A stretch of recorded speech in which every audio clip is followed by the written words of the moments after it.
Honor, celebrate, give back.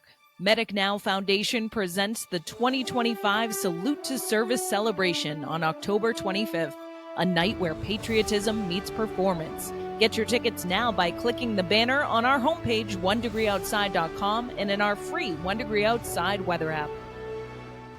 Meteorologist Danielle here with your coastal marine forecast for Friday. If you haven't given our app a download yet, try it out. It is free. Thousands of 5-star reviews. See why people are loving it. app.onedegreeoutside.com has more info on how to best use it as well. Now, on the water for our Friday, very similar to Thursday, where we do have a strong wind out of the north, 10 to 20 miles per hour, sustained at the coast and offshore. It's about 30 miles per hour with some higher gusts.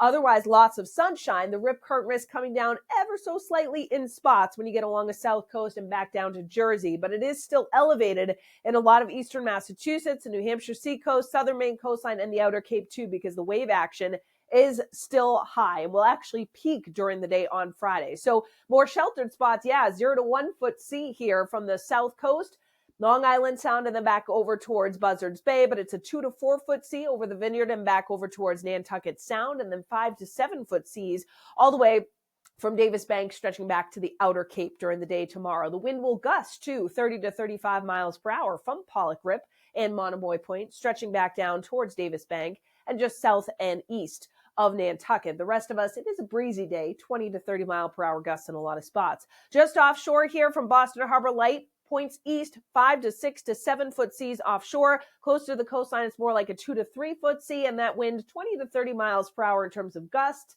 and sustained 10 to 20. Similar along the coastline of Maine as well. We bump it up very quickly to 2 to 3 foot seas, really from the central Maine shelf back to Matinicus Rock and Mount Desert Rock, and then offshore, it's the wind that's going to gust and also elevate the seas just a bit, all the way from Three Dory Ridge back to Jordan Basin. Gusts around 30 miles per hour, keeping that chop out there. Farther offshore, it's about a 10 to 13 foot sea from Browns Bank down to the Great South Channel during the day on Friday, and it remains elevated Friday night up to the Emerald Basin off the coastline of Nova Scotia. Notice Bay of Fundy and then back down along the Maine coastline. Things really do ease. 1 to 2 foot seas during the day on Saturday.